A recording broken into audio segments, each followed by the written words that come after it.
pelajari di pertemuan pertama ini adalah tentang biologi itu apa, gitu ya. Biologi itu merupakan salah satu cabang ilmu sains atau IPA atau ilmu pengetahuan alam. Ya, sains atau IPA. Yang ada teman-temannya biologi itu ada fisika, ada kimia, ada astronomi, perbintangan kayak gitu ya. Nah, kalau ini biologi. Ilmu yang mempelajari tentang makhluk hidup. Bios itu artinya hidup, logos itu artinya pengetahuan. Nah, yang dipelajari itu tingkat apa saja gitu ya. Makhluk hidup itu kategorinya yang seperti apa gitu. Pasti kalian tahu kan. Zaman dulu sudah pernah membedakan makhluk hidup dibedakan dengan benda tak hidup karena mereka punya ciri-ciri.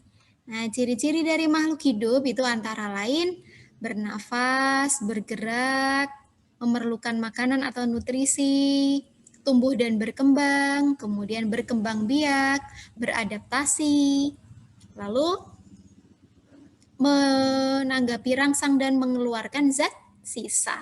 Nah, itu syukur-syukur kalian masih ingat tuh pelajaran di SMP MTS kalian kemarin. Nah, makhluk hidup yang punya ciri-ciri itu biasanya juga tinggal di suatu lingkungan gitu ya. Lingkungannya juga ada benda-benda yang tak hidup. Misalnya ada air, ada cahaya, ada tanah, dan lain sebagainya. Nah, interaksinya antara makhluk hidup dengan makhluk yang tidak hidup itu akan dipelajari dalam biologi ya. Dia Ayu ini kepencet resen atau kepencet ya. Oke, enggak apa-apa. Kita lanjutkan. Nah, yang dipelajari dalam biologi itu mulai dari berbagai tingkatan ya. Yang pertama, mulai dari sel. Ya, mulai dari sel. Kalian pasti ingat yang Bu Nisa tunjukkan ini. Kurang gede nggak sih? Coba perbesar ya. Oke, ini kelihatan ya. Nah, sel. Ini adalah gambar sel. Sel ini merupakan sel tumbuhan. Sel itu didefinisikan sebagai bagian terkecil dari tubuh makhluk hidup. Bagian terkecil dari tubuh makhluk hidup. Sebenarnya lebih kecil dari sel ada, yaitu yang di dalamnya sel ini. Kita pelajari nanti di bab yang kedua, tentang organel-organel sel. Lebih kecil lagi sebenarnya ada tingkat molekul, ada tingkat atomik. Tapi yang kita pelajari mulai dari sel, karena sel ini terjadi proses kehidupan. Itu ya, menjalankan proses kehidupan. Kumpulan dari sel membentuk jaringan. Nah, ini contohnya jaringan. Ini baru contoh ya. Ada jaringan yang ini bulat, ini adalah jaringan tumbuhan. Kumpulan dari sel-sel. Sel-sel kecil kayak gini, ya sel-sel seperti ini berkumpul membentuk fungsi tertentu disebut dengan jaringan. Ini jaringan pada tumbuhan. Sedangkan gambar yang di samping ini adalah jaringan pada hewan. Nah, kumpulan dari jaringan-jaringan kayak gini membentuk yang namanya organ. Salah satunya adalah di sini. Contohnya Bu Nisa sebutkan di sini ada organ jantung. Organ ada banyak, ada ginjal, ada paru-paru. Kalau pada tumbuhan, organ itu ada akar, ada batang, ada daun, itu organ. Nah, kumpulan dari organ-organ ini, organ yang berbeda, tetapi satu kesatuan itu nanti akan bekerja sama untuk melaksanakan suatu fungsi metabolisme disebut dengan sistem organ. Nah, contohnya pada gambar di sini. Coba kasih pendapat, salah satu dibuka mic-nya atau siapa saja, ini sistem organ apa?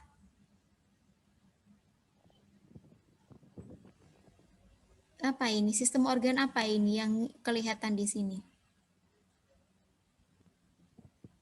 Halo? Mic-nya dibuka dulu kalau mau berpendapat. Pencernaan, Bu. Oke, pintar. Bagus. Ini sistem organ pencernaan. Nah, selain pencernaan ini, temennya sistem organ banyak lagi.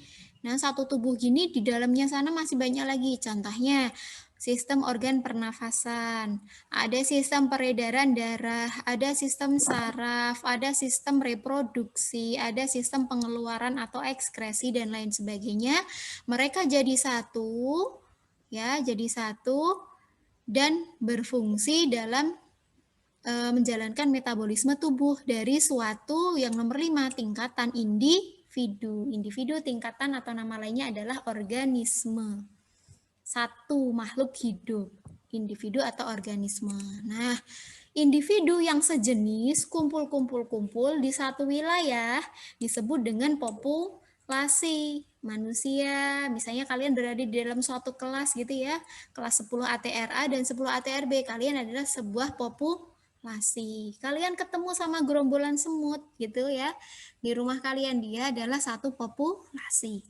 Nah, kumpulan dari populasi membentuk komunitas.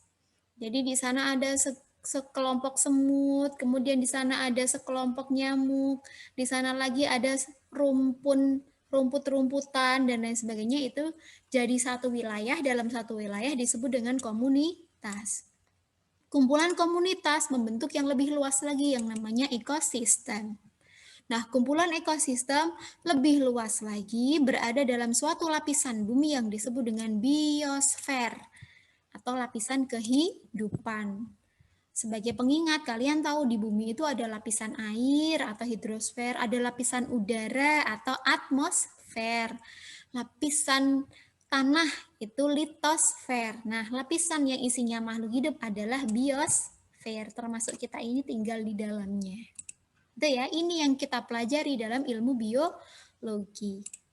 Nah, saking banyaknya yang dipelajari tadi, maka ya kalau orang belajar seluruhnya secara mendetail mumet pasti ya, pusing ya, dia mau mikir yang mana dulu. Maka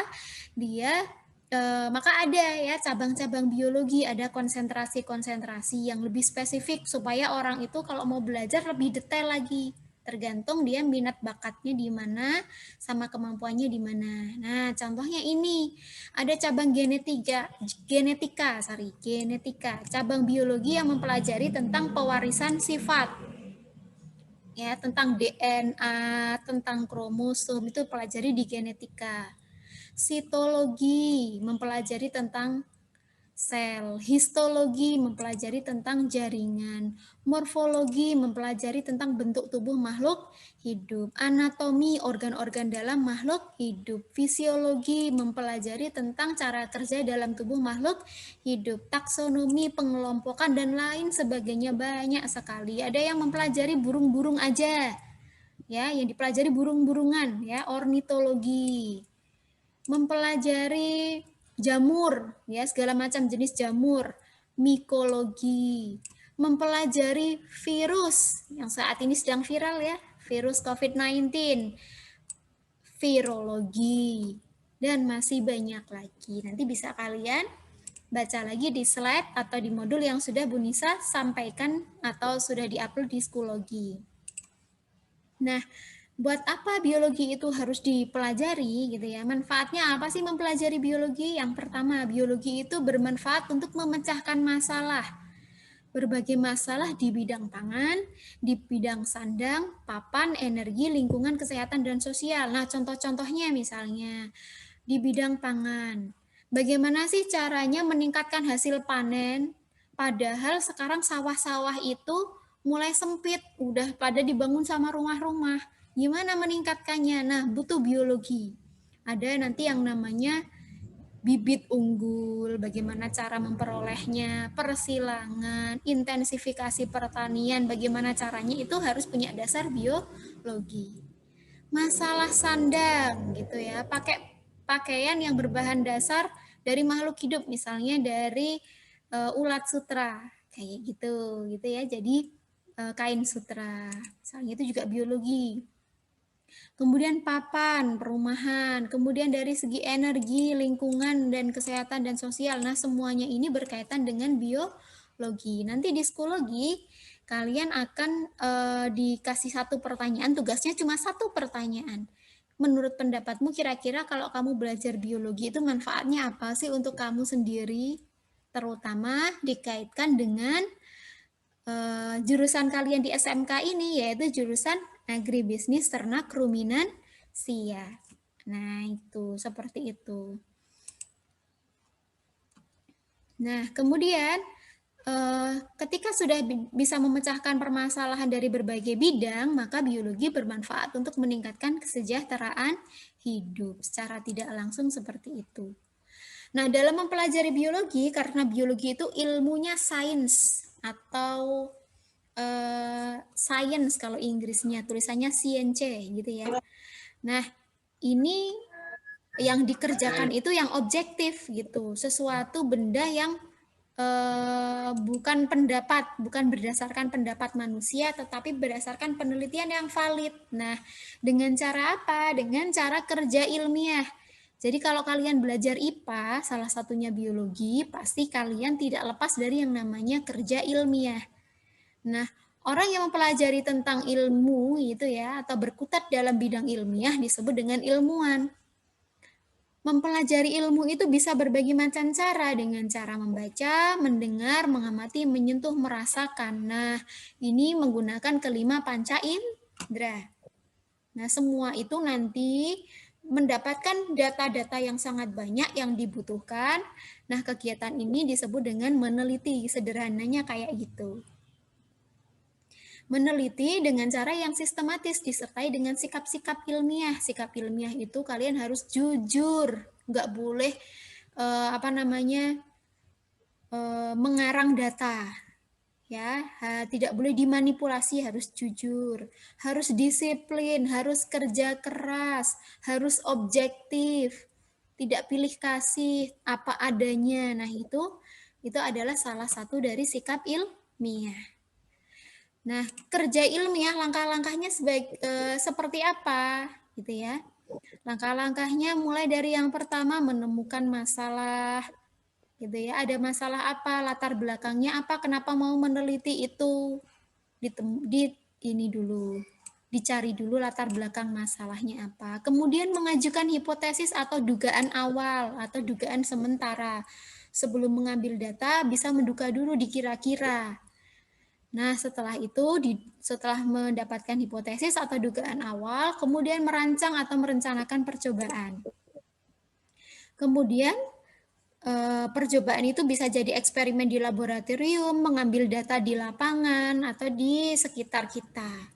Kemudian ditentukan alat bahannya, kemudian ditentukan variabel penelitiannya. Variabel penelitian itu kayak apa saja sih yang mau diteliti gitu ya. Apa saja yang mau diteliti, terus kira-kira apa saja yang nanti berpengaruh atau mempengaruhi. Nah, itu namanya variabel penelitian. Kemudian melakukan percobaan, kemudian hasilnya, datanya itu nanti dikumpulkan, diolah, lalu dianalisis sehingga dapat ditarik suatu kesimpulan. Nah, kesimpulan para ilmuwan itu macam-macam. Ada yang berupa teori, ada yang berupa hukum atau postulat gitu ya, dan lain sebagainya. Nah, ini tadi.